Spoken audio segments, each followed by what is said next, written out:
Hey everyone, Erik here from Turpentine.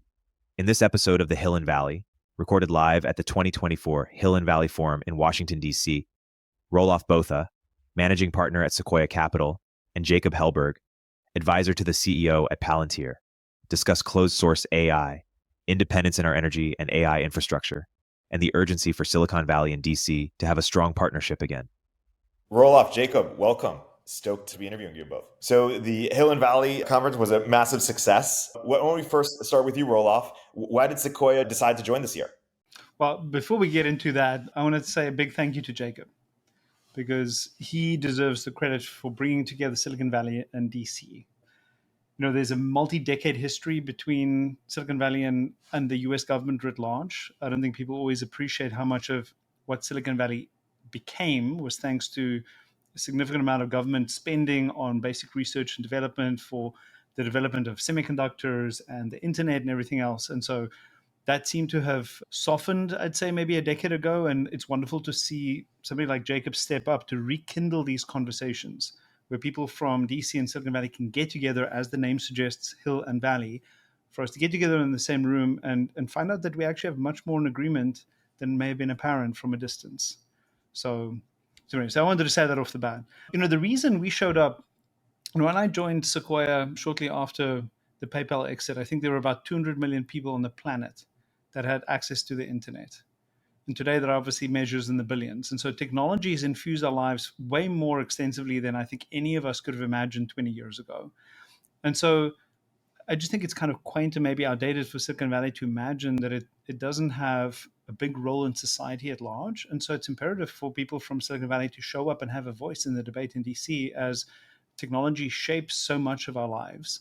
And if we're not present, we're not able to have a proper conversation that's fully informed to make sure we have sound policy that enables the US to continue to thrive and be competitive on a global stage. Yeah, that's well said. Jacob, I want to turn it over to you. You've done a few of these summits now, and this was a massive success. Major sort of contributions from both sides in terms of people who presented. We had even former President Trump submit some notes of encouragement. Why don't you talk about how attitudes have changed both on Capitol Hill and Silicon Valley as these last few years as you've been a bridge between the two?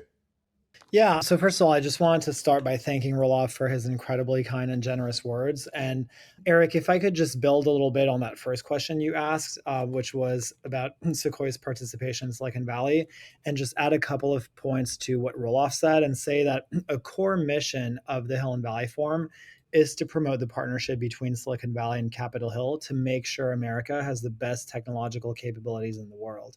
And in my view, we can't fulfill that mission well without having the very best players from both sides at the table. And my boss at Palantir, Alex Karp, has a saying that if you are trying to treat a sick patient, you want the best surgeon on your side. And I kind of view this through the same lens. And so I think, for the Hill and the Valley Forum to be a success, we want the best innovators and the best venture capital investors coupled with the most thought-provoking and committed policymakers. And so I was incredibly excited when Roelof said that he was interested in joining because Sequoia obviously plays an instrumental role in Silicon Valley and has been at the forefront of innovation. And so it was a real treat to have him join us at the Hill and Valley Forum this year. That's awesome. Well articulated. Why don't we segue to the second question, which was how have you seen attitudes evolve since you've been doing this work of bridging?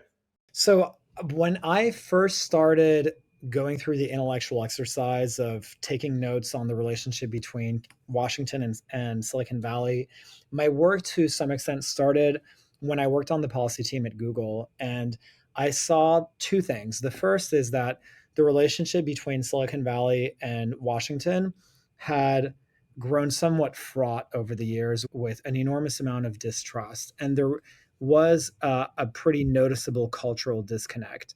Part of that distrust stemmed from an unfortunate series of events that ranged from the fallout of the Snowden leaks, which caused a huge amount of international backlash against large Silicon Valley companies. And the second was various events from Project Maven to Project Dragonfly, which got a lot of press and attention, which caused a lot of policymakers in Washington to distrust Silicon Valley. The other thing I noticed is that a lot of the people in Washington from Silicon Valley who were getting the most airtime and attention were executives from the biggest technology companies. But at the time, I lived in the Bay Area and I saw that there was a whole vibrant technology ecosystem in the Valley that was getting no attention and exposure to Washington. And so, one of the byproducts of this is that a lot of people in DC had kind of pessimistically grown to believe that our best and brightest engineers are focused on optimizing advertising technology, while our adversaries in China are focused on building hypersonic technology and hard, what people call hard tech. But I knew that wasn't true because I saw every day founders undertaking big risks and trying to solve hard engineering problems. And so ultimately, I wrote a book that came out in 2021 that had an entire chapter devoted to the rift between the hill and the valley.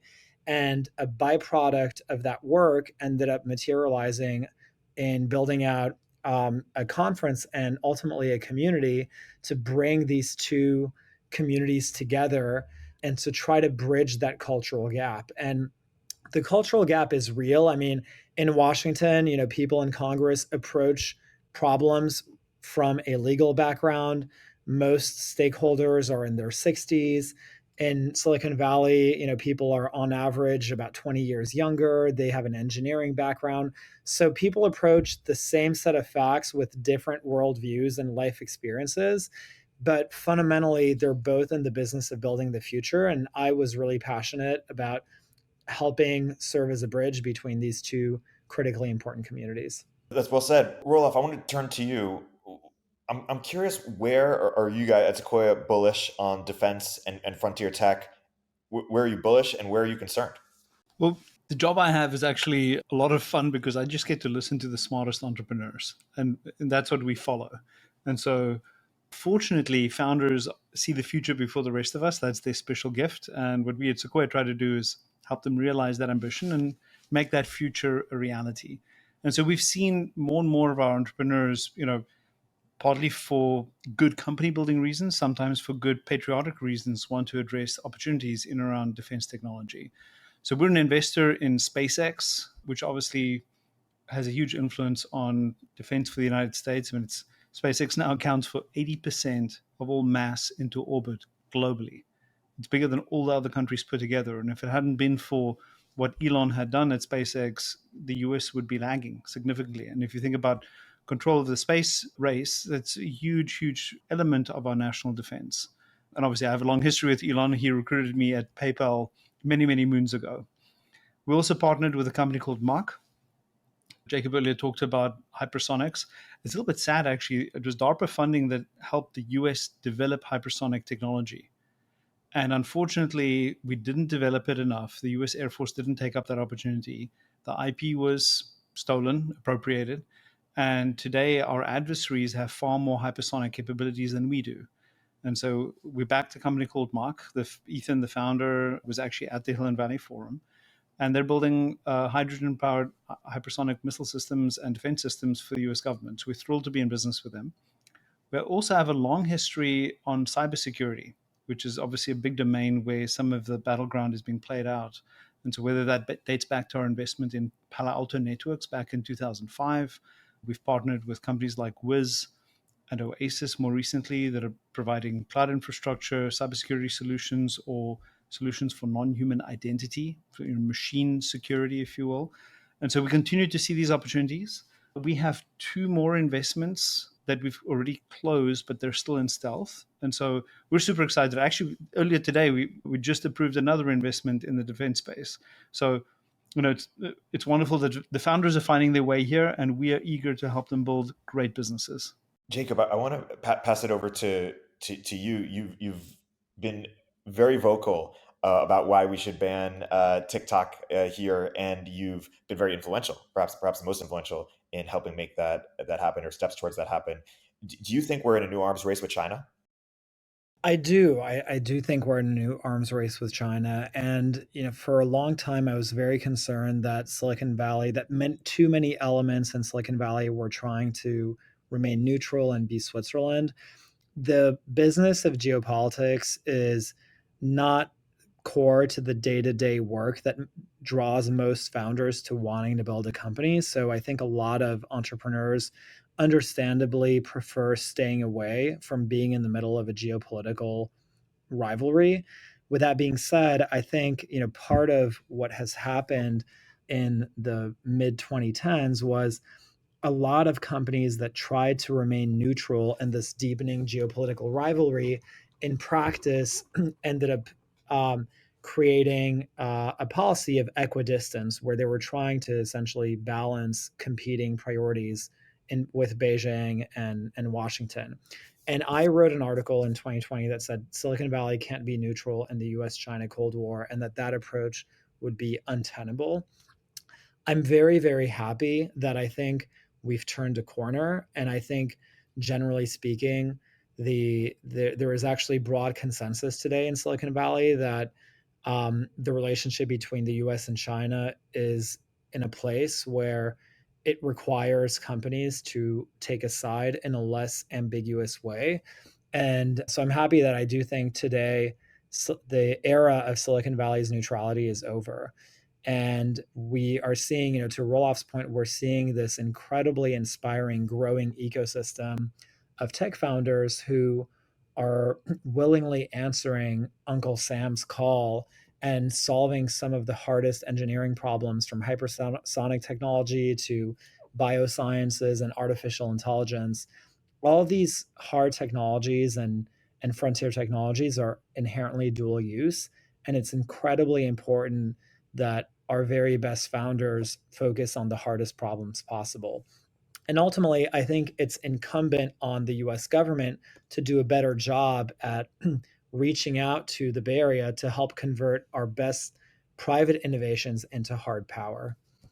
Roelof, I was just giving Jacob a lot of well-deserved credit for his advocacy work, but you and your firm deserve credit for being very open about separating from the Chinese Sequoia entity, focusing your efforts in the U.S. and in Europe. Can you explain the status of that separation, to what degrees you're still connected to that firm, and why you thought this was in the best interests of the U.S. and Sequoia? Sure. You know, we embarked on an expansion period starting around 2005. And this was shortly after China was admitted to the World Trade Organization. And I think the general sentiment in the West was that economic integration would lead to sort of normalization and an embrace of Western democratic values. And that's, the US and government explicitly encouraged investment in and development of economic ties with China. And it obviously led to an amazing, rise from poverty for, hundreds of millions of people. So we opened up offices in India, Southeast Asia, and China. We did set them up as separate entities that were managed by separate teams, separate decision-making, separate funds that were raised independently.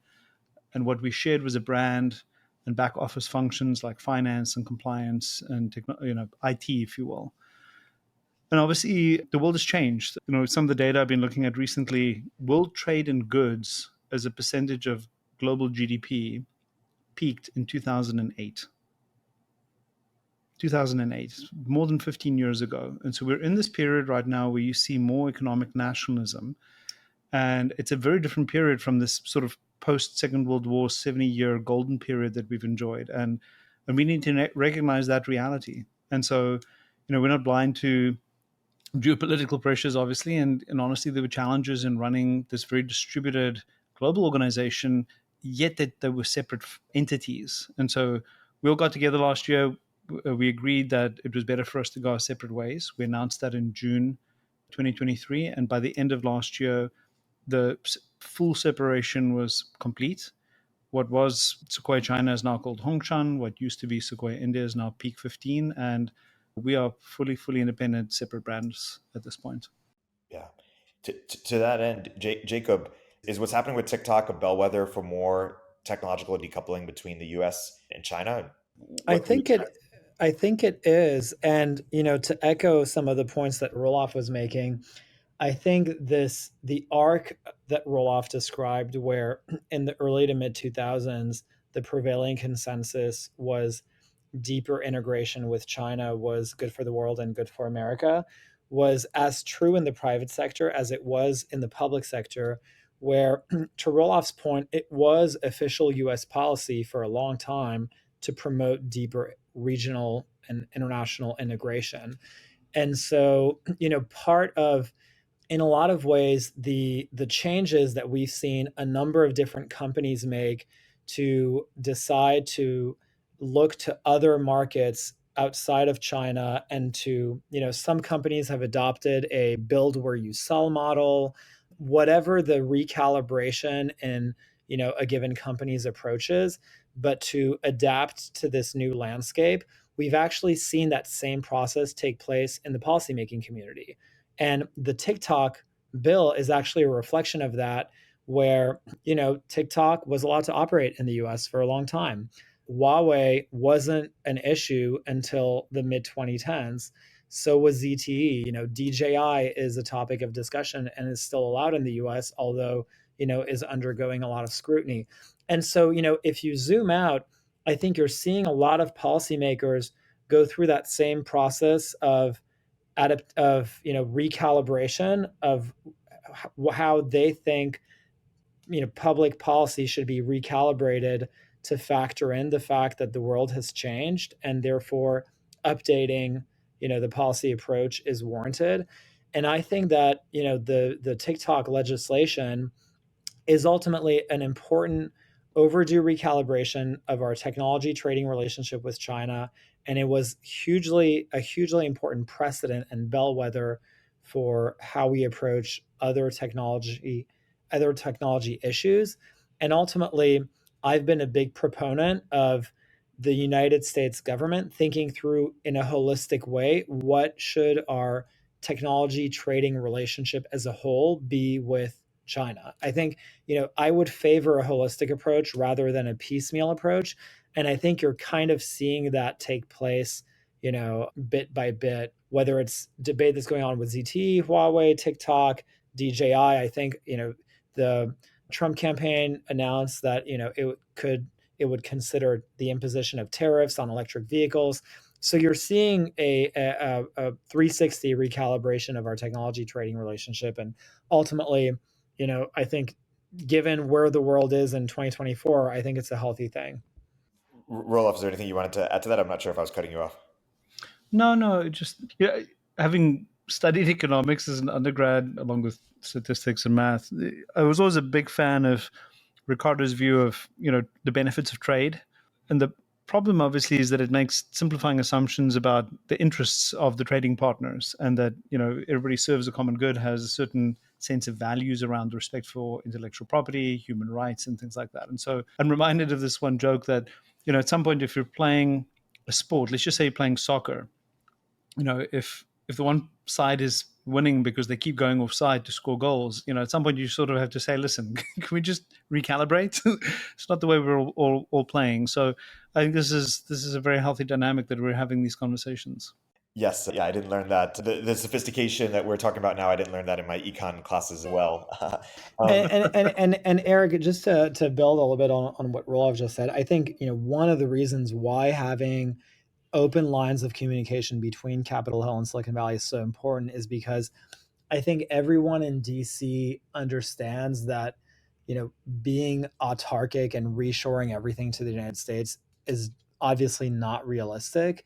And so actually for policymakers need to be able to get feedback from technology executives in the Valley in order to basically say, okay, our objective, China is abrasive to American security interests. We need to reduce our dependence on them from a supply chain standpoint and from a data security standpoint. What is the best realistic way to achieve that objective? And getting that feedback from technology executives who understand their supply chains, who understand the technology stack and the architecture of complicated platforms is actually incredibly valuable. And policymakers can then, with that feedback, do a better job at actually implementing a trade agenda, whether it's with countries like Vietnam or India or other markets, in order to provide the scale that companies need to develop great products and groundbreaking technologies while addressing the security concerns that policymakers have. And maybe just to add to that, in addition to the security concerns, there's just basic rule of law around IP, intellectual property. I mean, I'm involved personally with at least 3 software businesses where our software was blatantly stolen, and we're not able to build businesses in China because we can't enforce our property rights. And so we're in a situation where these companies have spent, in some cases over the last decade, $1 billion in R&D spend to build world-class software in certain domains, and yet we're not able to access a certain market where our software gets taken, appropriated, and used to build businesses by rivals who didn't have to make that R&D spend. It's a little bit like me stealing somebody's factory, not having to pay for all that capex and claiming I'm a low-cost producer. It's like, no, it's because you stole something. So there is something fundamentally unfair about the way that trade is conducted, and I don't think one should tolerate that kind of unfair behavior from a trading partner, beyond the national security issues, which obviously are even more important. Yeah, absolutely. And Peter Thiel actually had an interesting observation once upon a time that the US and China, in some ways, are playing a different game, where because China's population is roughly 4 times larger than the US, for parity means America is already losing technology parity. Because if they manage to fully catch up to us technologically, their economy could be 4 times our size just by virtue of the size of their population. And so for us, it's actually even more important for us to stay ahead than it is for them. And it's, building on what Roelof said, it's incredibly important for us to be judicious to close down the pathways of IP that the Chinese have been able to exploit to carry out IP theft, which at the scale of the US economy amounts to hundreds of billions of dollars. And the former head of Cybercom actually referred to it as the biggest transfer of wealth in human history, which is, obviously hyperbolic, but he was making a point that the scale was significant. It's really interesting, Jacob. To that point, it feels like we've finally you've been calling these warnings or warning for years, and it seems like people are finally starting to listen and take this threat seriously. But if you knew what you know now and could go back to say 2010 or something like that, because it feels like we it seems like we had all these expectations or hopes that not only would China liberalize, they'd play fair, that we had expectations for them to do all these things that they ended up not doing or acting in ways that we didn't expect and anticipate. And if we knew that they were going to act in this way, what would you have recommended that we do differently, or what could have we done differently that would have set us up in a much better position? I mean, I think moving along the debate about strategic technological decoupling, could have happened sooner. I think there was already evidence of China's nefarious behavior. I don't think I had necessarily had a crystal ball. I think I was just paying closely attention to the pattern of China's nefarious behavior in a way that wasn't getting a lot of attention at the time.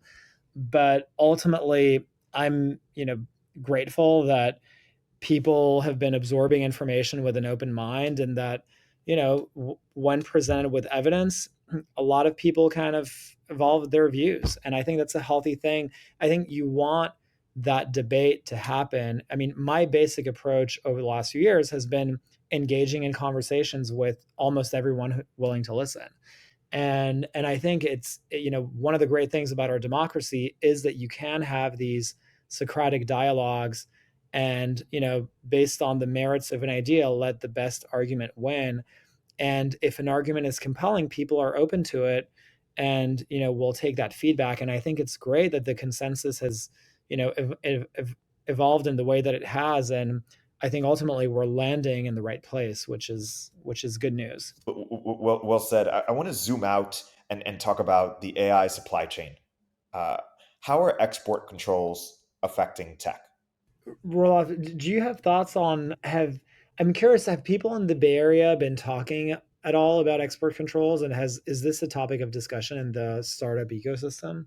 Yeah, export controls in of themselves are not. I think there's some of the things that are topical in Silicon Valley are CFIUS, so the ability for foreign countries or people, particularly China, to be able to make investments in the United States. Those rules have existed for a while. There's a question of whether or not they're sufficient given the changes that have happened. and also whether existing ownership gets reassessed. If an investment happened 3 years ago in what today is deemed sensitive, should those be reassessed rather than just forgotten about? So that's a contemporary conversation. And then I think increasingly investors in Silicon Valley are loath to invest in China. Now, I'll say that in some pockets, one of the phrases I heard was many people are concerned about a return of investment rather than a return on investment because of what has happened in China. And in fact, you're seeing a big tide of Chinese investors actually investing in Europe and the United States because the opportunity set in China has shrunk, given how capricious the government has been and how involved the CCP has been in so many of the leading private and public technology companies. So that's an ongoing debate. When it comes to export control, I think the way I think about it maybe is in the context of AI in particular, where we need to have something that's the equivalent of energy independence. I think the US would have been in a truly precarious position if you think about what's unfolded over the last decade if we hadn't cracked fracking and been as energy independent as we are now. And people here are very apprehensive about a future in which we may not have AI independence. And that goes all the way from, the semiconductors that you need, the data centers that are used to build foundational models, and also then to run inference, the software models that are built for those, the applications that are developed. And right now, I don't think we can claim full independence. Certainly with semiconductor dependence on manufacturing in Taiwan is obviously a huge exposure point. And I think people here are very eager to see the redevelopment of key nodes of manufacturing capability within the United States. And so that is certainly a very, very hot topic here in Silicon Valley. And I think in DC, I think those observations from Silicon Valley are actually incredibly interesting because a lot of time and attention in Washington has been very focused on chip production, but less attention has been drawn to other parts of the AI supply chain and the technology ecosystem. I think, the trend that you pointed out, Roelof, of um, an increased level of Chinese capital in the US tech ecosystem is actually underappreciated in the policymaking community, as well as this concept of AI independence. I think is incredibly interesting and is in keeping with some of the things that we've seen. For example, KV invest in an Indian based version of OpenAI based on the basic thesis that different large countries will want their own quote unquote sovereign AI capabilities. And so I think this concept of AI independence is actually a really interesting one for people in the policymaking space to study and become more literate about, especially in light of what's going on in the UAE right now, where the UAE, which is obviously a very energy rich country, has committed to investing billions in large computing clusters. And if it's obviously their right to do that, and our companies should be free to create partnerships with them to build out the infrastructure, because if we don't, the Chinese will fill the void. But I think we need to think about and be deliberate about, do we want our companies to start being reliant on the compute capacity of a foreign partner like the UAE, or do we want to implement investments here in the US that allows us to have a domestic compute capacity that allows us to have the best AI models in the world? And because I am a little bit concerned that if we don't upgrade our energy grid and if we don't make the kinds of investments in both the energy infrastructure as well as the computing infrastructure that we need, that 5, 6, 7 years down the line, a lot of our largest AI companies are going to be heavily reliant on computing infrastructure that's going to be abroad. And we're going to be having the same conversations about the AI supply chain that we're currently having with the old school supply chain of manufacturing, everything from devices to toys to electric vehicles. So I think now that industry is at a stage of infancy where we can be more deliberate about it. And it's great to be able to help animate those discussions. Just to make it concrete, by the way, today data centers in America consume about 2% of electricity. The current projections, based on the energy demands of building these models and then implementing them, actually having them run inference, is that it'll grow from 2 to 6%. Adding 4% of US electricity capacity is significant. And right now, it takes something in the order of 4.5 years just to complete the environmental impact study for a new plant, whether independent of the nature of it. And so I know that a couple of new small nuclear reactors have been approved, but I'd really encourage us to move as quickly as possible to ensure that we have the kind of electricity capacity we need. I mean, it's one of the best predictors of GDP growth is your ability to sustain energy production. And we have the means to do clean energy. Solar has become inexpensive enough. Nuclear technology exists. We just need to sort of get out of our own way, having regulated it almost out of existence. Yeah, I couldn't agree more. And this is a topic that I hope to help elevate a little bit more in DC because I think it's incredibly important. To that end, I want to segue and talk about regulation. Maybe Roelof, we'll start with you. What are your views on AI regulation, and should our approach be? What does it look like to get it right, and what do we have to avoid in terms of not getting it wrong? Part of the beauty of the American system is actually regulation. And when I first got to Stanford Business School, there was a professor, Paul Romer, who gave a class, and he was trying to explain to us that it was these foundational regulatory frameworks of the United States that enabled capitalism to flourish. And as a fresh business school student, I was baffled. It's like, what do you mean? And he would describe things like the Chapter 7 process in America being so much more efficient than the bankruptcy processes in other countries, which frees up people and capital and buildings to be redeployed to new things. So I think in general, I think I can imagine how often people in Silicon Valley just have an immediate disdain, sort of an instinctive knee-jerk reaction that regulation per se is bad. That's not the case. Sound regulation enables our country to flourish. And I think when it comes to AI, we have both an opportunity and a risk. The risk is that we get it wrong and we squander what is one of the best opportunities for us to propel economic growth in this country for decades to come. That's the opportunity at hand. So we need to be very careful to seize this opportunity by making sure that policy focuses, in my mind, on the application rather than the foundational technology.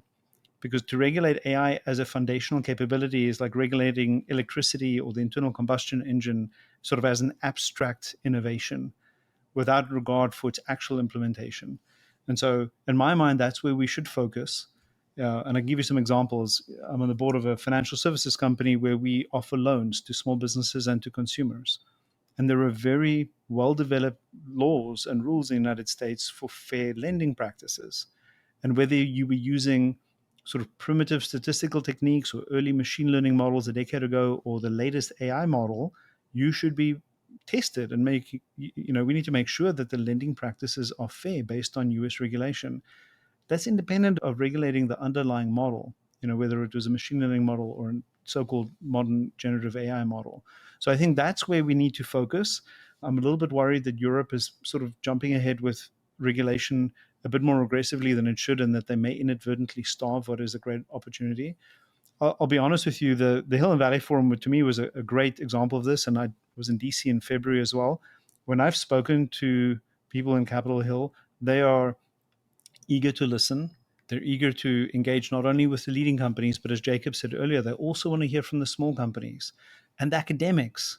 There were several professors who were at the Hill and Valley Forum last week because they want to engage in these policy discussions. And it's also a bipartisan effort. It was truly amazing for me to see how many people from across the aisle are just engaged in trying to think about these issues, wrestle with them, and try to get to the right answer. So I'm very optimistic that we're going about it in the right way and that we're going to land in the right place. And just to second what Roelof said, I think he hit the nail on the head when he, suggested focusing on the end application of how the technology is used rather than the technology itself. he used the example of electricity, which is obviously an excellent example. Another figure of speech that I use a lot of the times in my interactions with policymakers is I compare it to steel, where you can use steel to build a machine gun or a hospital, but a machine gun and a hospital shouldn't be regulated the same way. And so when I see some of the discussions that I've been hearing in DC, I'm a little bit concerned that there has been too much emphasis on regulating the technology itself through the creation of a whole new agency that tries to do licensing and auditing.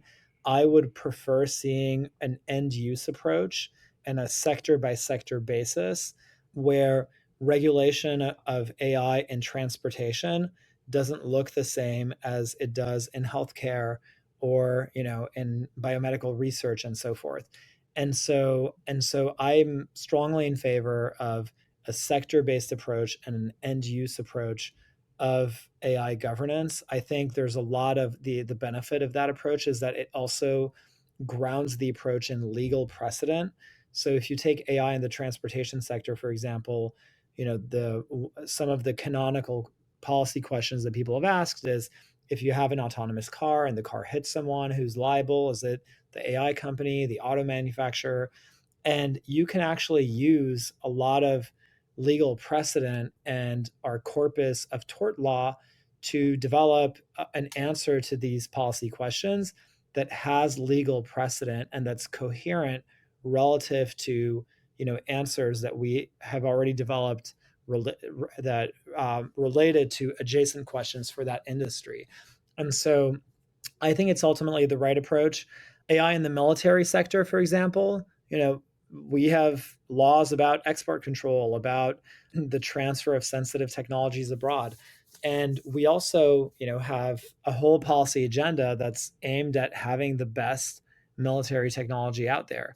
And so I think if you start thinking about it through an end use sector based approach, it moves the policy conversation to a much more rational place than if you focus on creating an entirely new agency that is going to start to become the arbiter of AI unfairness or whatever the policy definitions are. To that end, I want to go deeper into the open versus closed debate. We had Mark Andreessen and Vinod Khosla taking opposite sides of that perspective, and very smart people disagree on whether we should be encouraging open source or not. Why don't we hear both sides of that argument in terms of you guys weighing in? I'm a big fan of open source software. There's so much of the software products we enjoy today that would not exist if it weren't for open source technologies. When I was at PayPal, we were paying huge amounts of money to buy Sun servers because we had to run Oracle as our database. We had to build our own data center capacity, rack and stack our own servers. I mean, it was a very different business. When I partnered with the YouTube founders back in 2005, they were able to use MySQL and Memcache and a bunch of other open source technologies. And it was the beginning of the cloud. And it just made it so much easier for them to build a really compelling business, which today obviously serves a big part of the global audience every single day. And so for me, open source is subject to scrutiny because it's open by definition. Other people can inspect the code. Sunlight is ultimately the best disinfectant. And so you can expose vulnerabilities. You can have academics pressure test it. And so I'm a huge fan of us continuing to nurture an open source ecosystem in around AI in particular. There's another piece here, which is of the top models, Alibaba has one of the top 15 models in the world that is open source now. So there's a risk that if the US does not provide open source or support open source technologies in AI, other countries will. And what you may end up with is that the next developer in Southeast Asia, Latin America, Eastern Europe, Africa, building an application is using a model that was developed in one of our adversaries' markets that's going to give very different answers to the ones we think are the right answers about questions like what happened at Tiananmen Square. And so we've got to think about that future, because if we don't provide those open source technologies ourselves, others will take that, will fill that void. And I don't think that's a future that we want. So I'm a huge fan of open source. I also support the companies that want to build proprietary models. If you look at many of the other software categories that we invest in around infrastructure software, there are thriving businesses providing proprietary software on databases or on data warehouses or sort of various other pieces of the enterprise infrastructure stack. And both open source and closed source companies are able to thrive. And I think we should enable that same ecosystem to flourish in and around the AI space. And I think from the policy standpoint, I think people in DC are still making up their minds about what the right approach is. I actually think, this is partly that debate was actually one of the reasons that we decided to do daytime sessions this year, was because it's a debate policymakers really want to hear the pros and cons about from technology builders. Obviously, the argument against open source is, we need to try to stop China from getting access to our most sensitive capabilities and slow them down, whether it's through a light touch approach like a know your customer rule or, other types of rules. But, the argument that Roelof, the argument in favor of open source, which traces back to the one Roelof just described, is also interesting and compelling, where, at the end of the day, open source software could become an incredibly powerful platform technology that a lot of other companies from other countries and end up building on. And so, to Roelof's point, if we start making open source harder, will that create a vacuum that will be filled by companies like Alibaba and, other Chinese companies?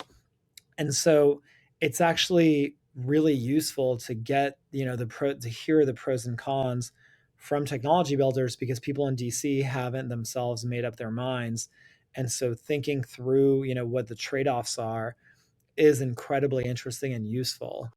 But Jacob, just to interject for a second, I think given the history of state-sponsored intellectual property theft against US companies, I think it's fair to assume that what we think are closed source or proprietary models will in fact not be, because they will have been stolen at some point.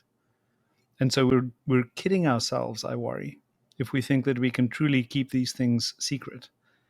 And I'd almost point to the opposite. I mean, part of the reason people live in cities or congregate in cities is ideas reverberate very fast. And your competitive advantage is actually not that you have the idea, but that your idea improves faster than it does elsewhere. And in my mind, our ability to sustain open source in the US will enable us to learn faster than anywhere else. And that reverberation that we benefit from as ideas are shared between our brightest minds will be the sustainable advantage. Another example is it's not just the development of the core technology, but its implementation. Intel's blueprints for the microchip were stolen by Russia decades ago. Yet they never were able to build a fab that rivaled, what we built in the US. And so I think we should be, and it's not really advocating, obviously, but I think I'd really favor an approach that just leans into our advantage. Because if we operate from a position of fear, where we try to lock down the doors and batten down the hatches, and this is the way we're going to retain our competitiveness, I actually think we're going to lose. It's not a winning strategy in my mind. And by the way, when we raised money for PayPal many, many years ago, Peter Thiel and I had a conversation about this, where many people who raise money are very secretive about sharing what their plans are, thinking that their idea is truly unique. And Peter had a great way of turning it around, where he said, listen, most of the time, there are 20 other people who have the same idea that you have. That's not the secret. I actually want to turn it into an advantage where I speak to as many other smart people as possible, because they're going to pressure test my ideas, and that'll help me sharpen what we do. And so instead of being closed and insular with our ideas at PayPal, we were very open. And it actually enabled us to enrich our own thinking and sharpen our own approach. And so that's the approach that I think is the winning strategy for us. Jacob, am I about to cut you off? Did you want to? Oh, I just think Roelof's feedback is incredibly interesting and valuable, and he makes really compelling points for open source software. And frankly, I think it's an area of tech policy that I find personally fascinating, but that's also incredibly important to get right. I myself have gone a little bit back and forth on that question, although I will say I've been I have found the argument while, I approach a lot of issues through the prism of national security. So I'll admit that I initially approached this debate with a little bit of a bias in favor of a know your customer rule to try to create, not so much a walled garden, but create a speed bump to try to prevent, to try to create basic safeguards against Chinese companies getting access to our models.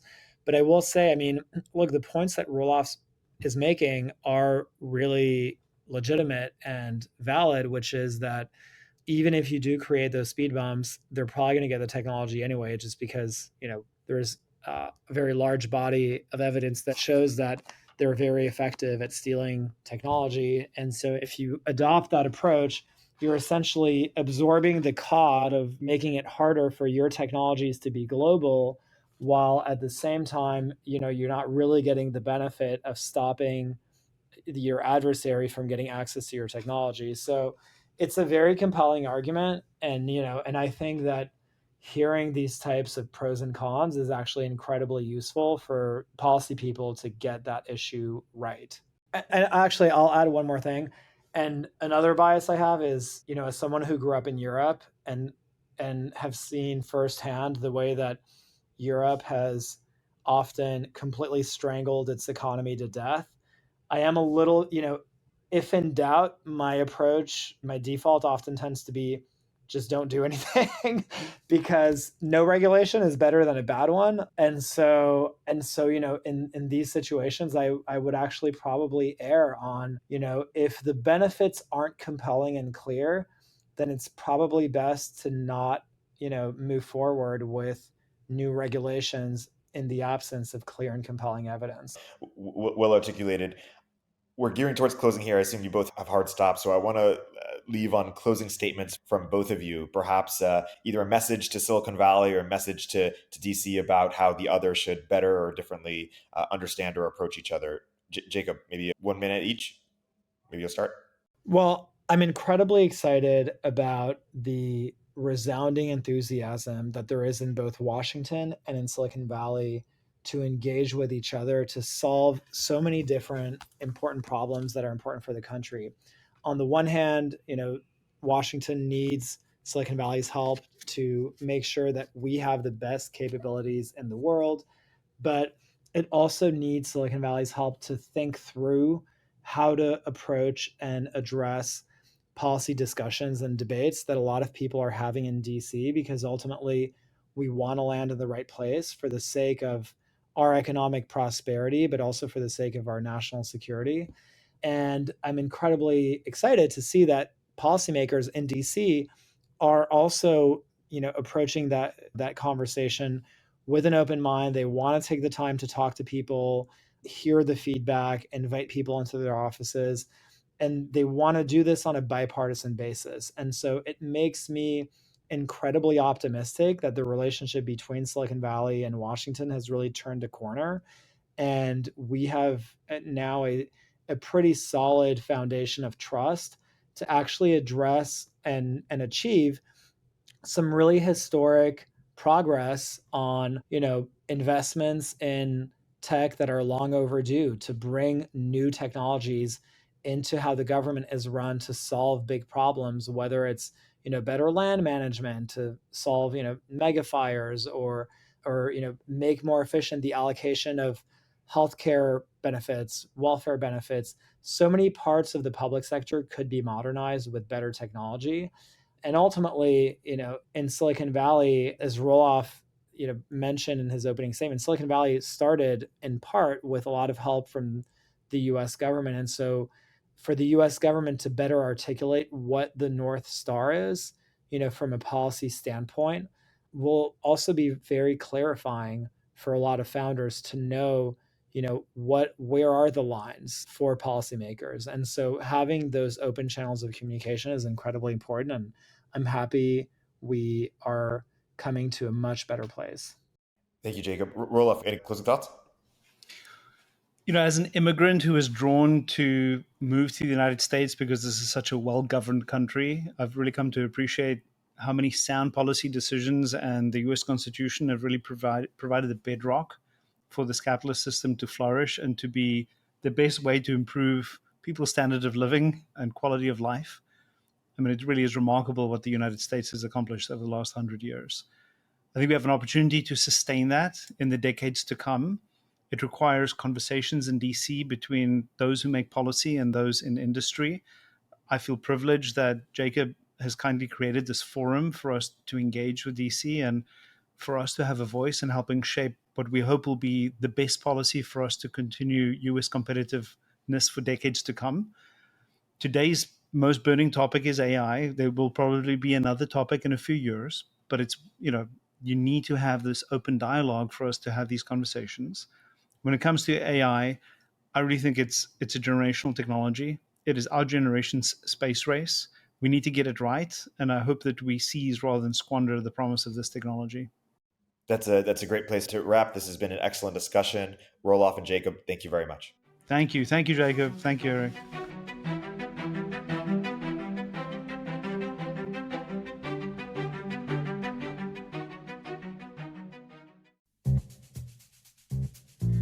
Hey everyone, Erik here. At Turpentine, we're building the first media outlet for tech people by tech people. We're the network behind the show you're listening to right now. We have a slate of hit shows across a range of topics and industries, from our AI and investing cluster of podcasts to shows that drive the conversation in tech with the most interesting thinkers, founders, investors, and influencers, like Econ 102 with Noah Smith. We're launching new shows every week, and we're looking for industry-leading sponsors. If you think that might be you and your company, email me at eric@turpentine.co. That's ERIK at turpentine.co, and let's partner together.